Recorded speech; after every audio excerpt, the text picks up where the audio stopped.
All right. So today I'm going to be preaching on your true identity. That's my title. Your true identity. So let me go through a couple verses and then we'll expand on it. All right. So recently I've been reading this couple books. One of them I've been reading, I can't say the full title, but it's The Subtle Art, and then it says some other words. But basically, it talks about when you live your life, where do you give your cares, right? He says that some people are they don't have enough, they have nothing to worry about in a sense, so they worry about the dumbest things, right? They don't worry about like the things that matter in life, whether it's God or family or the most important things. Instead, they put it on, my tissue box is out of tissues, or, oh, this person cut me off, or something like that, right? And he talks about, like, why people live in such a state where we're living for things that don't really matter, right? And then he talks about, like,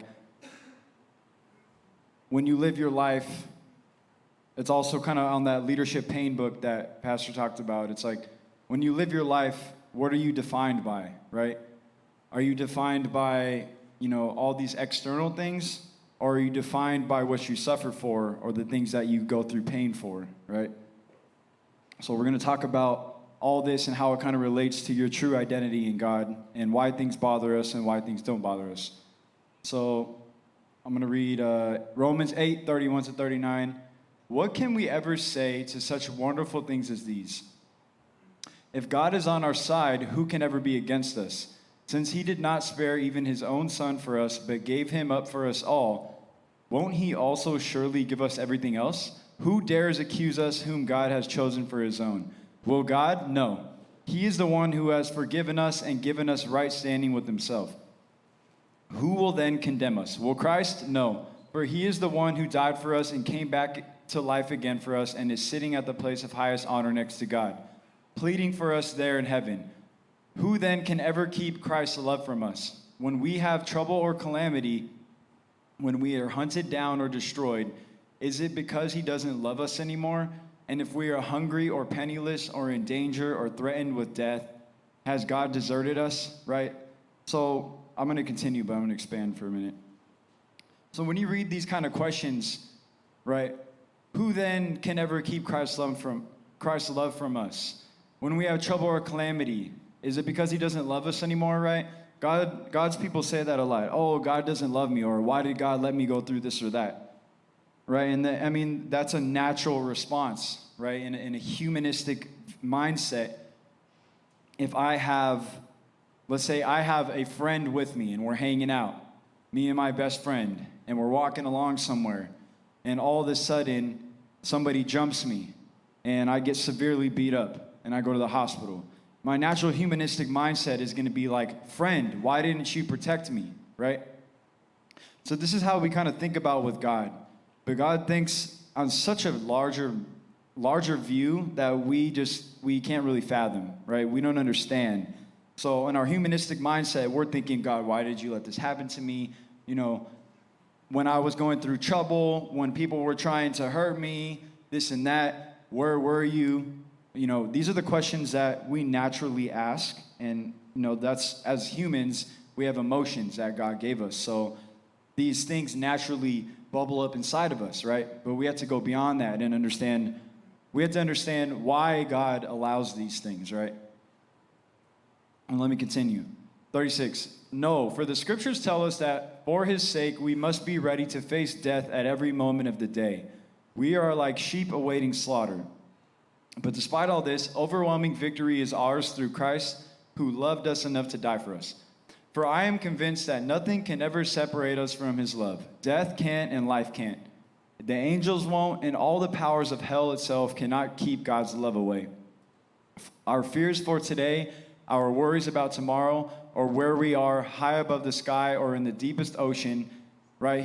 Think about that as whether you feel like you're on top of the world or you're just drowning, right? Nothing will ever be able to separate us from the love of God demonstrated by our Lord Jesus Christ when he died for us. and go to the next version. So it's the same verse, but the first line really stood out to me. So what do you think? With God on our side like this, how can we lose? So that book that I'm reading, he talks a lot about like why people have fear. And he talks about why do people fear death, right? And think about that. Why as humans would we be afraid of death? Really think about that for yourself. Is it because we don't know what's going to happen after we die? Is it because we feel like we didn't do enough? We didn't make a name for ourselves? We didn't, right? Humans are going to have A, B, C, D, X, Y, Z reasons as to why they're afraid of death. And this guy goes into why people toil and work so hard in their life to try to make a name for themselves. It's because everybody knows that, right? He also talks about humans don't really know anything. And it's very congruent with the Bible, right? Because the Bible, right? Everything that we know is that God has given us through his grace. Any revelation, any knowledge, right? And he talks about that. He talks about, us humans, we really don't know anything. We could think we know something, but then, right, maybe I'm 16 years old, I'm in high school, and then, hey, I think I know everything. And then maybe you're 42, and then you look back and you're like, wow, I was really an idiot. I didn't know anything, right? So he talks about this point of, you think you know something, but how do you know that you actually know something? Because when you're in the future and you look back, how do you know that thing is right? It's like what Pastor talked about, right? Like we could be rapping or singing and we could think we're really good and we look back 5 years, then, how do we know that, or we look back 5 years and we're like, wow, we were trash, right? So Pastor says, then how do we know we're actually ever good? Because in that moment, you think you're really good, and when you look back, you're trash, but in the moment 5 years from now, you think you're really good again. So in reality, the guy talks about, he's like, you never really know anything 100%. You just know a little bit more and learn a little bit more. And that's like the whole journey of life. It's like that can kind of give you a perspective of God too. We work so hard our whole life to try to find and think that we know something, and then we die. And we still don't even know anything. And it's like, how big does that tell you God really is and how much God really knows? We try so hard to find our way, and then in reality, we didn't learn anything. And really, we should have just been living for God, right? So he talks about that. Why do people fear death? It's because they know, right? Oh, that's why I said that. People don't really know anything, but the one thing that people do know 100% is that they're going to die. That is the one thing that every human knows, is that at some point in their life, they're going to go to the grave and their life will end. And that's what my next verse is about. And go to the next verse. For every man must die. His breathing stops. Life ends. And in a moment, all he planned for himself is ended. And we'll keep it there for a second. So he talks about people know that they're going to die. So what they do is they try so hard to work up and make a name for themselves, right? Think about, I'm guilty, right? As a kid, I've always wanted to make it big, right? Everybody's wanted to make it big, right? But why? Well, we got to think about deep inside. Who's willing to ask those hard questions? Why do we want these types of things in our life? And maybe it's because we don't know our true identity. If I knew my true identity, then it wouldn't matter what happened or didn't happen, because I would still be resting in that same state, right? So he talks about people try to make a name for themselves and try to build up this huge legacy and this huge lasting timeline of themselves, because they know that at the end they're going to die, and everything that they worked so hard for and thought was so important, it'll just be erased in a second. And in a moment, 1 second, all he planned for himself is ended. So people know this, and so they work up a big fuss and try to, they neglect their families to build these massive companies, and at the end of the day, they die, but they're trying to hope that their legacy lives on, right? And it's like in the Bible. Nebuchadnezzar goes and builds this big statue for himself, right? The pastor says, everybody wants glory, right? Everybody wants to be honored. Everybody wants the glory of God, but that's Satan's characteristic, and we have to know our place, right? We have to know where we stand with God, because that's going to dictate every action that we take in the rest of our life, right? And another version of this verse here, if you go to the next tab. When his breath departs, he returns to earth, and on that very day, his plans perish. So I wrote some notes here when I was thinking about all this. When I ask these questions, I want you to really think to yourself, ask yourself these questions. If I died right now, would all that I had planned for myself in my life be worth it? Think about that, right? You could be in a moment right now where you think something is so crucially important, but what if God just decided today was your last day? Would you really feel like that was that important anymore, right? Would all that we feared even matter anymore? What if God's telling you to do something? Hey, husband, hey, wife, hey, single person, I need you to go do this. I need you to do this thing. And in your mind, that's a very scary thing or fearful thing, and you don't think you can do it. What if you knew that you were going to die tomorrow? Would you go and do it? It would be, I think you would look back and be like, what was I so scared about? I should have just done it, right? And these are the regrets that people have in life. And they say, Pastor Kim was saying in hell that the level of regret that you feel is like one of the most painful things. Like the pain is bad, physical pain, but he said that pain of regret is one of the worst things, right?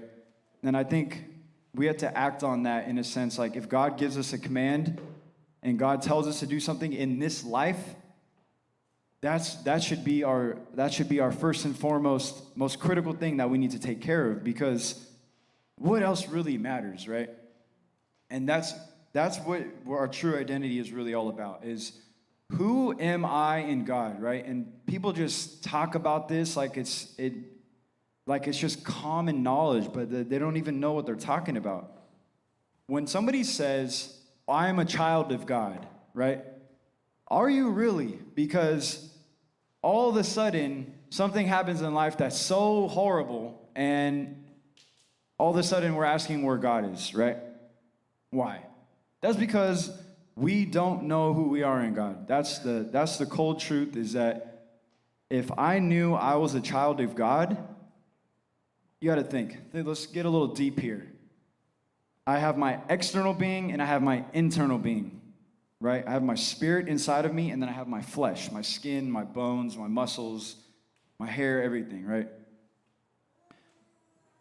What's the one thing that somebody cannot take away from you in this life? Your spirit. Nice.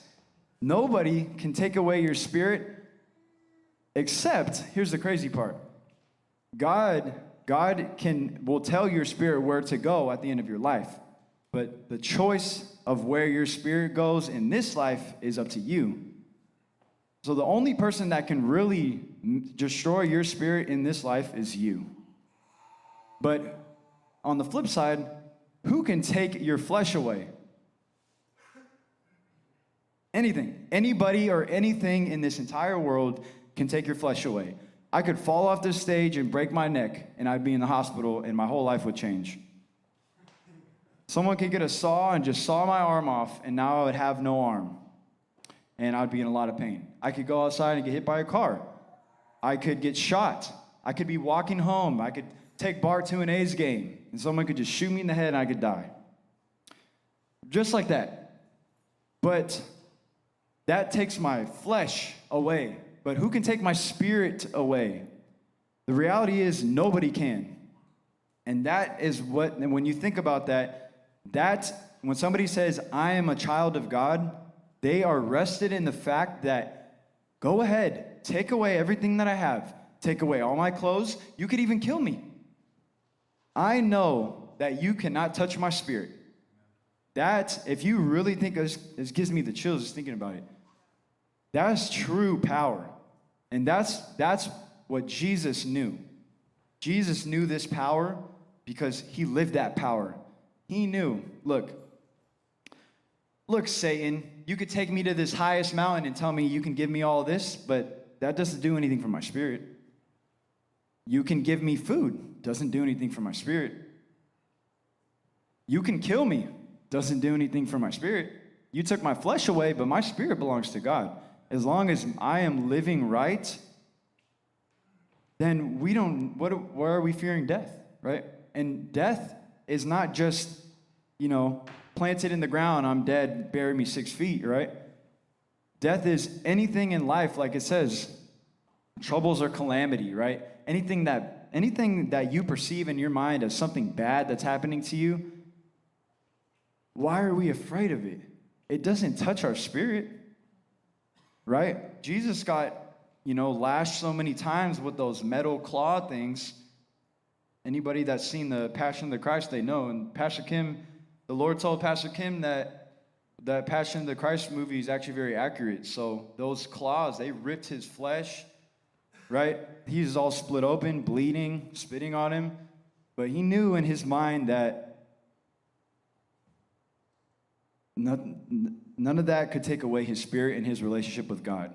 That is your true identity. And so resting in that means you have to really understand. When somebody says, oh, I'm a child of God, I'm a powerful child of God, you're basically saying, God, I don't care what you do to me because none of that can touch my spirit. You better be careful because God might test you on that, right? It's like the guy in the Bible when he went and won this huge war, right? He went out to battle and he's like, God, just give me this victory, and whatever walks on my doorstep when I return from battle, I'll give that to you as a sacrifice. He should have never opened his mouth. And he should have just prayed to God and said, God, I ask that you help me defeat this, or help me get this victory in this war, and I'll give you all the glory. That's what he should have said. But he promised the wrong thing, and so God tested him, right? And so he went, God gave him the victory, came home, opened his doorstep, and his only daughter was right there. God's like, you going to keep your promise, right? So when we say that we're going to do anything for God, God will test us on that. I promise you that. God will test you on that. And when you say that you're a child of God, if you just openly speak, without thinking, God will test you on that because that's just pride. Right? If we really don't know anything, then how do we know that we'll do anything for God? Right? How do we know what we're going to do in the future for God? How do we know that we won't betray God? We don't know. I don't know. I pray, God, help me not to betray you.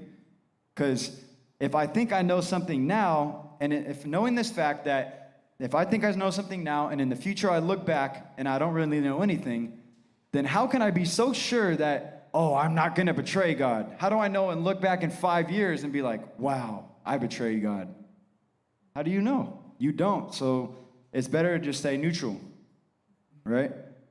And, right, God, my point is, God is going to test you on what you speak. So a lot of times when people get saved, they don't really understand what they're walking into. And it's like Pastor says, you sign that contract, you are now in a contractual obligation with God. And God will hold you to that, right? He's not going to force you, but if you signed a contract with him, you don't think God's going to hold to his word? That is literally what God's reputation is on. He holds to his word, right? His name is powerful. People know his name because of the things he does. He said he's going to do it, and he does it, right? So if I walk in and I say, I'm a child of God, it's like that verse that Peter says, you can't expect, why is all this happening to me? Well, you're the one, right? We're the ones that came in and said, God, I'm going to be your child. And God's like, great. Here's my rules and regulations. here's how I like this relationship to be. I'm the God and I made you, so you're going to apply to my rules, right? God is our creator. We can't be the piece of clay that tells the potter what to do. We're nothing. So if God tells, or if we say that we're a child of God, then we have to be ready for anything and everything and anything that comes our way. And that could mean, something as simple as financial trouble. That could mean something as, complex and heavy as death. But when we know this in our mind, that's our true identity. And people try to hug on and hold on to everything in life because they kind of want this high, right? They want this constant high of, oh, I like this thing. Oh, that makes me feel good. Oh, I like this guy or this girl. Oh, that makes me feel good. Oh, I like this new thing. Or, oh, I like this place. Or, oh, I like to travel here. Or, oh, this, that. They like all these things because it helps them escape from reality, right? So in general, or in reality, what we need to do is we have to live in the mind state that, okay, if something happened to me today and it just ruined my day, would I be okay with that? Right? Think about it. We can be having a good day and then something happens to us that we perceive as bad and it ruins our whole day. We, in a sense, as long as we know that we're right with God, we shouldn't be worried about those things. Those things shouldn't upset us. Because if those things are upsetting us, or these trivial worldly things are stirring us up, or we feel worried or scared, then who are we really clinging on to? We're not clinging on to God, right? We don't know we don't know our true identity. And I was really, really thinking about this. I'm like, wow, what if nothing, so what my mind perceives, what if nothing exciting in my life happened? Would I be okay with that? Would you be okay with that? Like Pastor said, in the Bible, it looks like, Jacob, Joseph, all these people, it looks like they were such, huge Bible characters. But when you really dig into their story, they just had kids and just moved on the generations. It didn't look like anything crazy, right? What if nothing exciting that I perceive as exciting? What if God perceives that as very exciting? But what I perceive as not exciting happens in my life, or nothing exciting happens in my life. Would that upset me? If it does, then my identity is not in God. We have to realize that. If I have a relationship with somebody and God allows it to go south, and I am totally I want to end my life because I can't live without that person. Is my identity really in God? The answer is no. Because if it was in God, then we would go back to that Romans verse and we would know either life or death can't separate us from the love of God. Right? And the love of God is who he is. So it's basically saying nothing can separate us from God. And God's relationship is in spirit. So it's saying nothing can separate your spiritual relationship with God, except yourself. That's the only person that can do that, which is very ironic. Everything that we cling on to in this world doesn't have the power to separate us from God. The one thing that has power to separate us from God, we take it lightly, which is ourself. We don't want to die to ourselves. We don't take God's instructions seriously. We don't think, what's a big deal with, anything that God commands. Make your hygiene better, lose weight. I want you to go do this. I want you to work at this place. I want you to do that. It's such a drag, right? but we're going to go cling on to, 15 other things, and we don't realize that we're wearing the wrong glasses. We got to take those glasses off and put the other glasses on. And you know what those glasses are? Those are the good old glasses of suffering. Anybody got a pair of those? Because I got a pair of those. Right? And think about it. When you feel, I'll do this in layers. When is the time that somebody has the most perspective on life? Youth pastor. And yes, okay, I'll take that, yes. And when things are the worst is when you're right about to die. And when you're right about to die, that is when everybody agrees that when you're about to die, or like people that where God allowed them to die and go and see hell or see heaven and then come back to life, they're completely different people, right? So that is the most perspective you will have in your life, is when you're about to die. But a lot of times, we don't ever get to that point where we're literally physically on the brink of death. So, what does God have us do? God puts us in situations that are very difficult, that are very trying, that make us feel like we want to die, right? And these act as it's like when you go eat sushi, right? And you just had that same roll, you had like 6 pieces of that same roll, and you're like, I'm kind of tired of this. And so you get the ginger, right? And you eat it, and it's a nice refresher. That's what pain and suffering does for us. It refreshes our relationship with God, right? We're focused on the wrong thing. And it's like in the Bible, right? God brings them into the promised land. They get super relaxed. They forget about God. So here comes God and sends Babylon, right? Boom, now they're waking up. Now they're in Babylon, and they're like, God is their only thing in life. When that didn't have to happen. They could have placed themselves in a new perspective every day. And how do we do that? So if someone has the best perspective on life when they're right about to die, and someone has a life-changing perspective when they go through a very, very difficult time or something traumatic in the past, it gives us a new perspective on life. So what if God doesn't, maybe sometimes God may allow something in the past and it changes our perspective. Now we're on this road and we got to keep our relationship with God even though things are getting way better. So, but God's not going to allow that traumatic thing to happen again unless we totally just abandon God. But let's say that I'm somewhat living right with God. I'm on the right path, but I want to make sure I sustain that relationship. How do we have that perspective that, okay, I know who I am in God.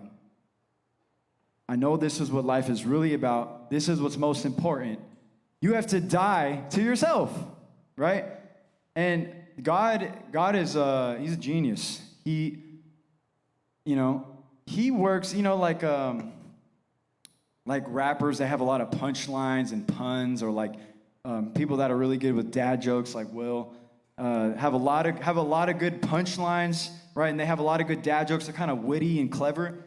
God is very funny and witty and clever too. Like Pastor said, where do you think all of your personalities come from? You? No, God created that personality. God has those personalities in his hand. He's like, I'm going to give you that one. I'm going to give you that one. I'm going to give you that one, right? So, totally lost my train of thought. What was I talking about? Oh, yes. Thank you, Crystal and Joshua and 5 other people. So, you have to die to yourself, right? God is very witty in that sense. He's like, okay, people have the best perspective when you have to physically die. So I'm going to constantly keep you in the right perspective with me by have you spiritually dying every single day. And this sounds really dumb, but it is so, this is the key, right?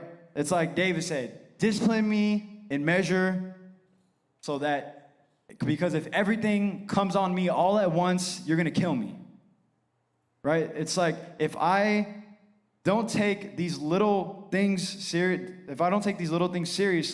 it's not like it just went away. It just piles up somewhere there in the corner, and then one day it's all going to come on top of me all at once. That's like Babylon. Babylon's going to come for you, right? And we got to sustain that by constantly putting ourselves in that perspective of who we are with God. And when you feel like, right, let's say you're having, you're trying to work on your relationship with your wife, or you're having things are going hard at work and your boss is always in your face, right? Those daily things, you're constantly being put in a situation of, you're constantly being put in a situation of death in a sense. Like, oh, this is so hard. Oh, your inside is dying. You feel like you want to die, right? And so when you're in the midst of those troubled situations, you realize that, hey, nothing else really matters. You kind of put yourself in survival mode, right? Like, this doesn't matter, that doesn't matter. I just gotta get out of here. I gotta overcome this, right?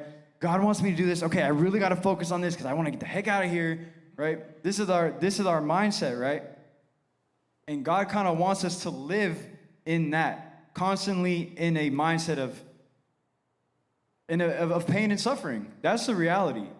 If we don't have pain and suffering in our life, we'll never be in check, right? How are we going to say that Jesus had to go through pain and suffering, but we don't, right? The servant isn't greater than the master, the Bible says. So if Jesus had to go through these things, then we're going to have to go through it too. And that's what that Leadership Pain talks about, that book. It talks about everything. Who in here wants to grow and be successful? Okay, everybody, even if you raise your hand, I know you raise your hand in your spirit. So then you're going to have to go through pain and suffering. And because that's how God's principle works, right? Now, let me give you an example. Let's say that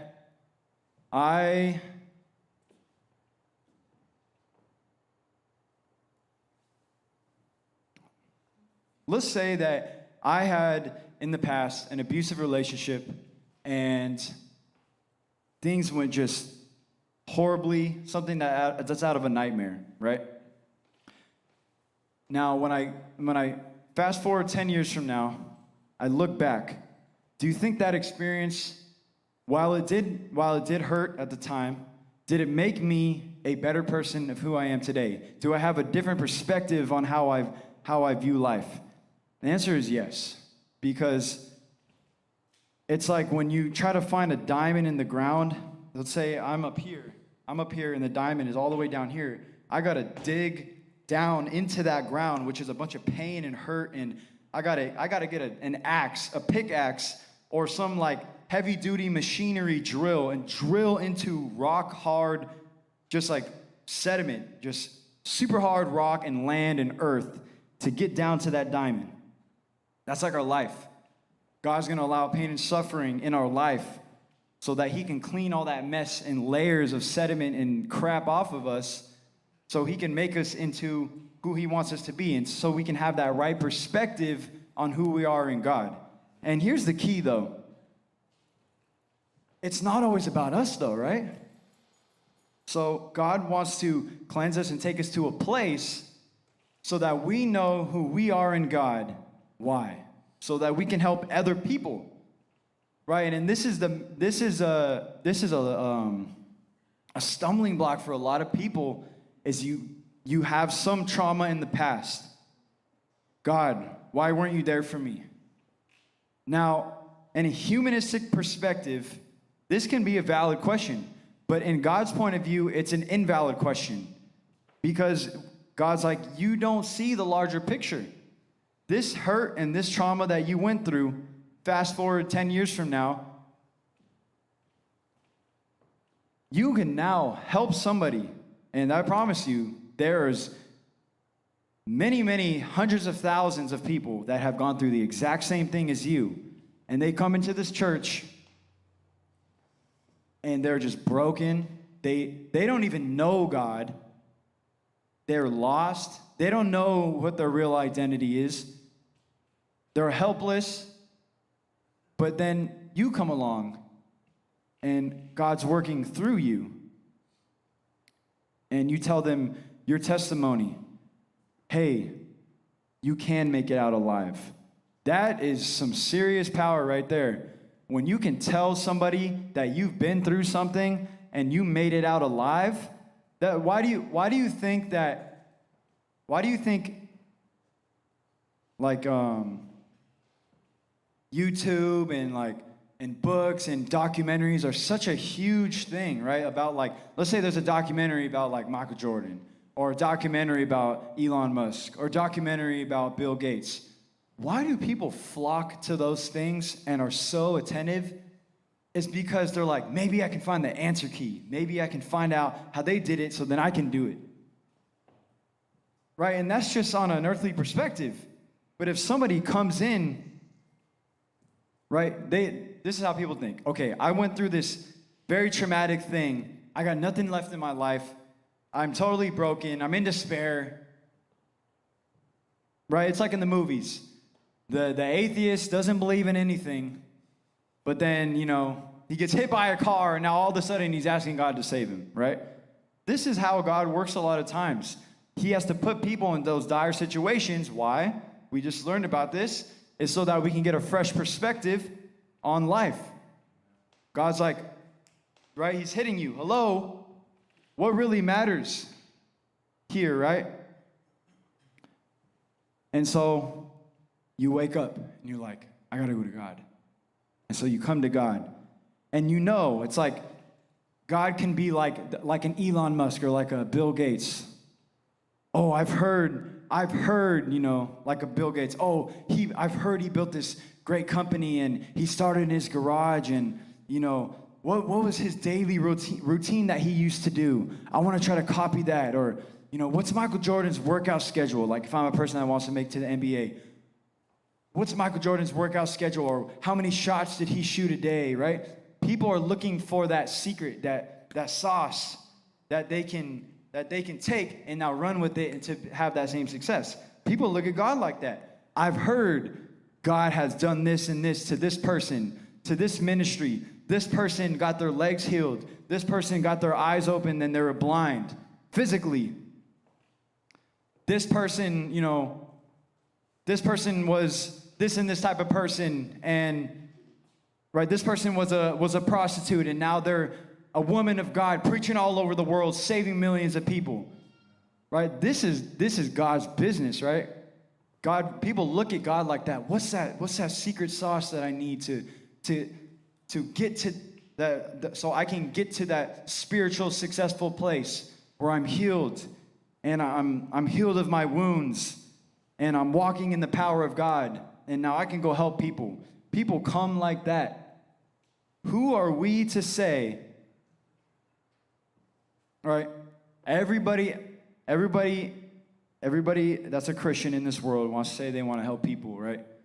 But yet they don't want to let go of the things that hurt them in the past. And God's like, you say you want to help people. Okay, well, then I need to dig this past up and have you mentally relive it so that you can remember where I brought you from. So that when this person comes in and they have the same exact thing, because God will do that. That's how he operates. And we say, no, this hurts too much. What if we just cut that person off?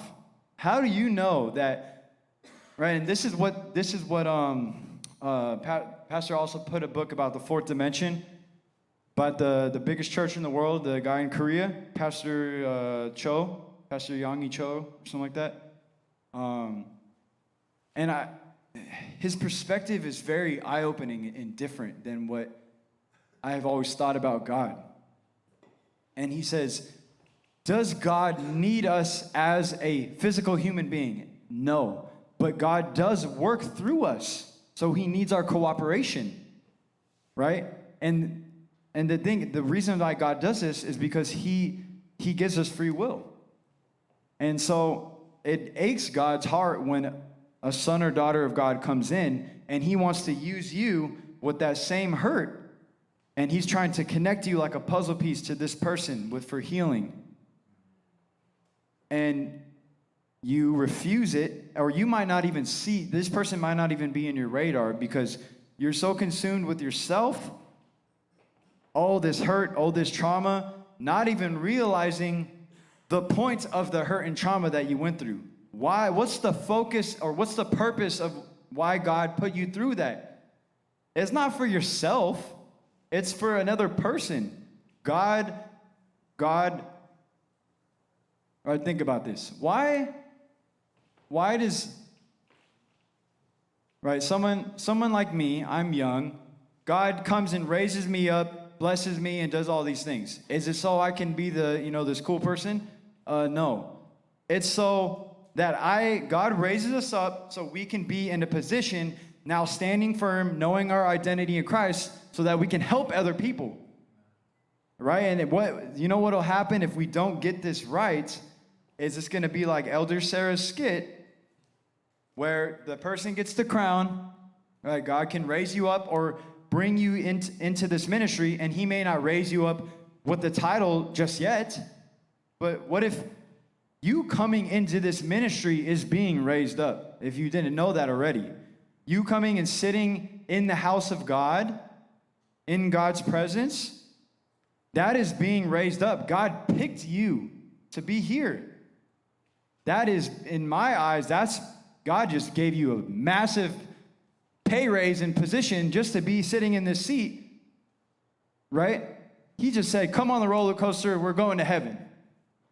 While there's a crowd, I talked about this before. It's like the Willy Wonka. They're all, the Willy Wonka in the chocolate factory. All the kids are screaming. They never seen Willy Wonka in their life. Willy Wonka comes out doing some crazy thing, and they're all like losing their minds. And out of like millions of people, he just chooses like a couple kids.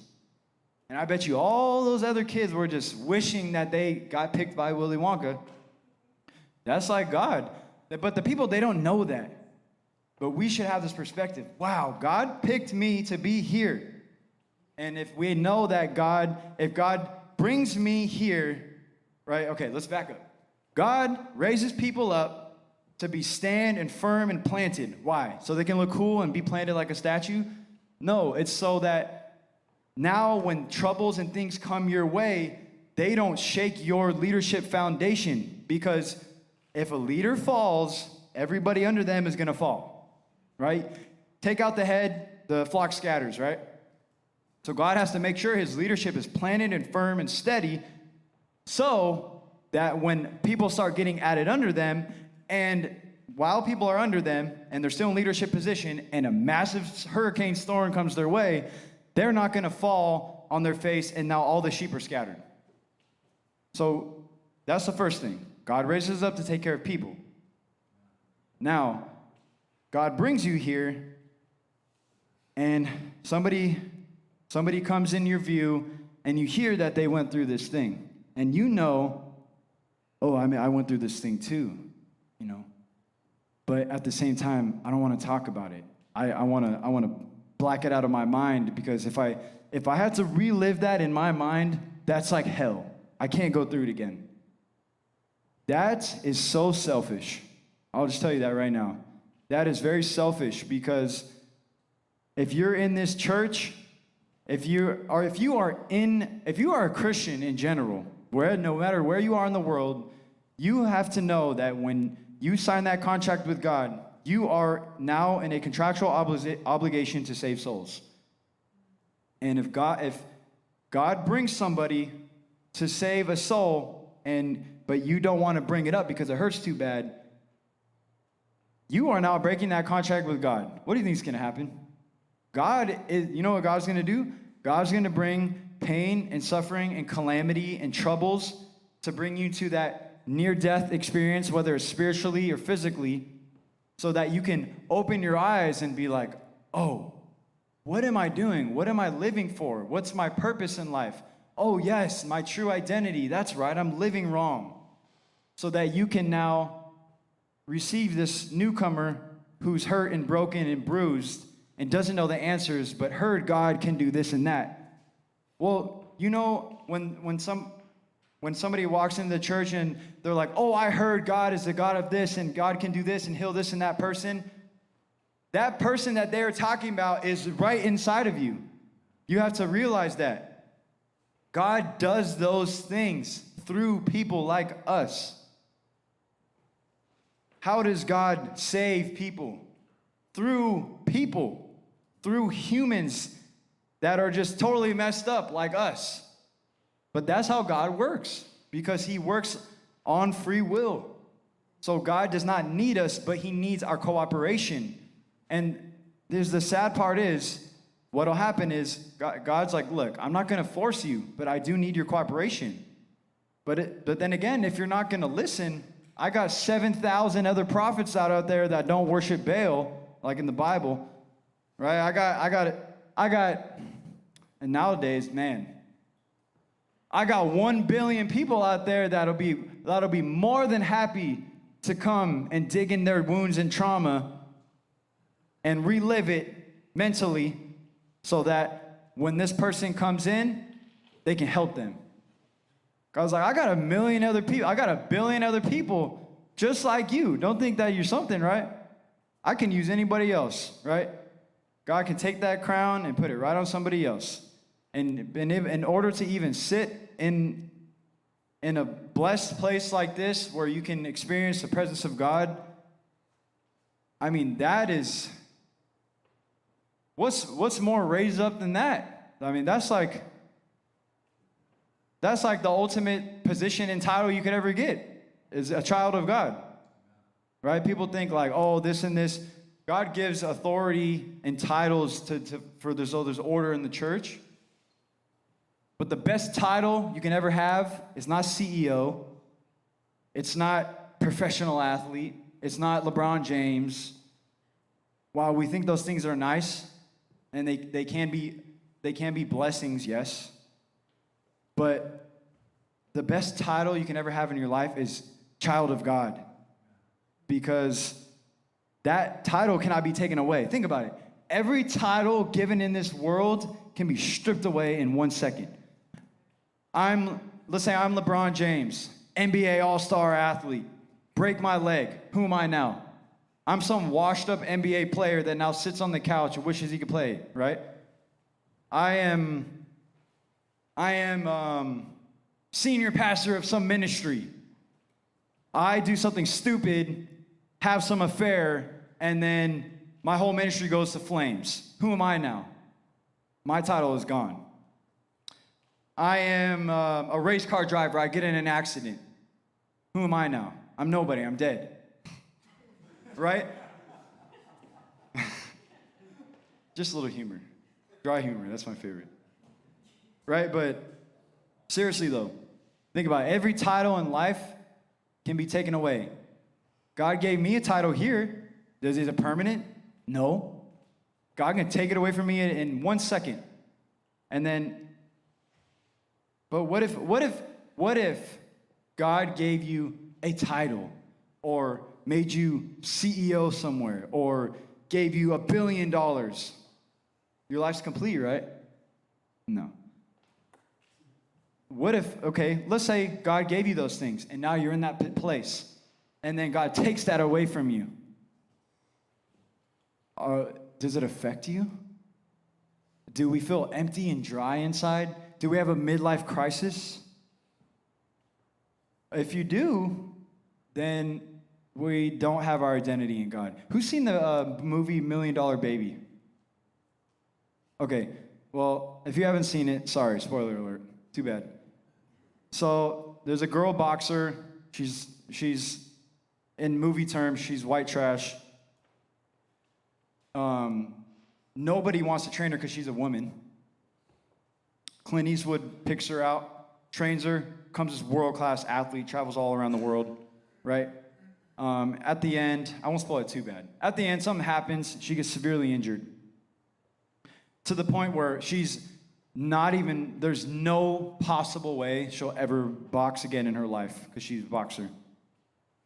And Clint Eastwood visits her on her deathbed, and the girl, it's a very sad movie. But the girl tells him, I've traveled the world. I've seen everything. I was the best boxer, that could ever live. Now look at me. What's my reason to live anymore? And so she's basically saying, I don't have a reason to live anymore. I had everything and now I have nothing. And because of that, because everything was taken away from me, my identity was in that stuff. And because it's taken away from me, I have no purpose in living anymore. Totally wrong attitude, right? Right, let's say that this was now a Christian movie and it was actually good, then, because Christian movies aren't very good, if you guys didn't know. But, they're pretty terrible. But hey, if you guys are looking for a great Sunday evening, put on a terrible Christian movie and it'll just make your night. You could just laugh. It's great. Okay. But in all seriousness, though, we've done that like 5 times, and it was some of the best nights we've had. We had to pause the movie and just cry on the floor because it was so bad. But anyways, if this was a Christian movie, she would have got everything taken away from her. And one of 2 things would have happened. One, she would have already been strong in God and been like, it's all right. I've seen everything. Now I have nothing. It doesn't define my relationship with God. I'm still the same person. That could have happened. Or because all that happened, now God woke her up. And she's like, what am I living for? Why do I even feel this way? Why do I feel like my life sucks now because I don't have those things anymore? God's trying to ring your cell phone. Hello? The reason you feel like this is because you're not living for me. So that's our gauge. God sometimes will take everything away from you, or the thing, your Isaac, that is so near and dear to you, just to see how you're going to act. And if you don't handle it right, then God knows. If you throw a fit, then God's like, oh, you're not living for me then. That was all the tests I needed. But if you handle it right and you're willing to give up that Isaac,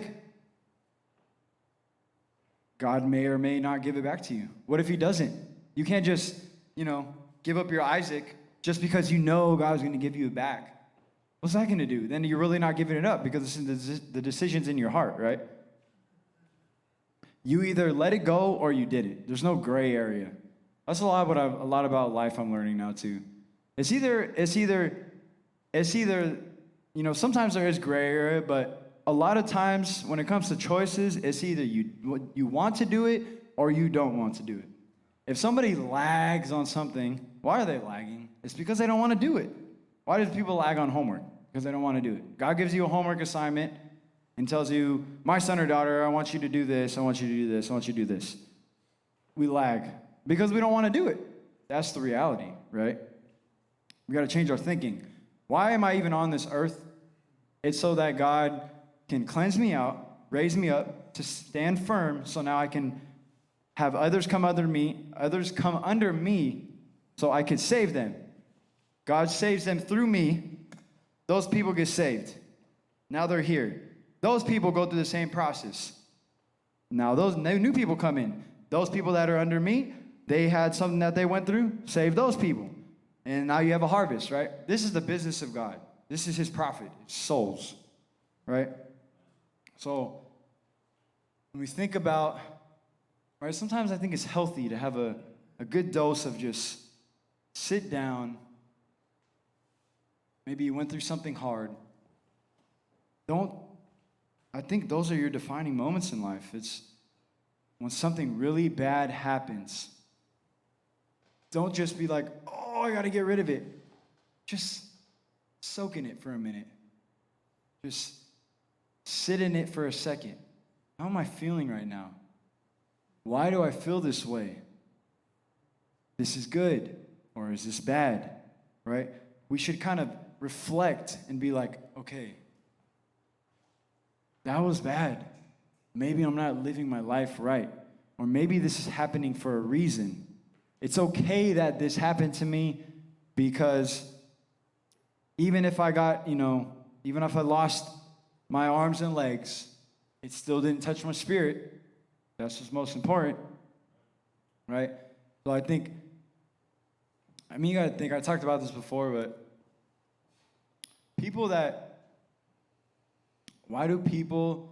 a lot of famous people, they commit suicide.